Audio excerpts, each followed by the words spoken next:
জামায়াতে ইসলামীর প্রতিষ্ঠাতা আবুল আলা মওদুদীর ছেলের উক্তি তুলে ধরে বিএনপির ভাইস চেয়ারম্যান বরকতুল্লাহ বুলু বলেন, জামায়াতে ইসলাম হলো একটা আফিম, একবার যে খায় সে জীবনে ভুলতে পারে না।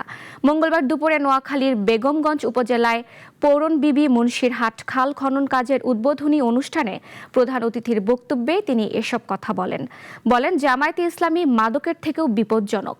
শহীদ ওসমান হাদী হত্যার বিচার দাবি করে বলেন, এসব সাম্রাজ্যবাদীদের চক্রান্ত, তারাই হাদীর হত্যাকারী হিসেবে বের হবে।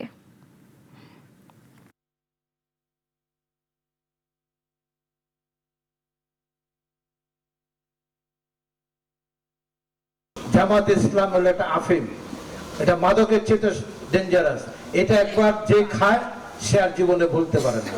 এখানে তাদের নেতারা যা বলে শুদ্ধ অশুদ্ধ ভুল এরা এটাই মানে। তো অতএব মওদুদীর বংশের কেউ কিন্তু জামাত ইসলাম করে না।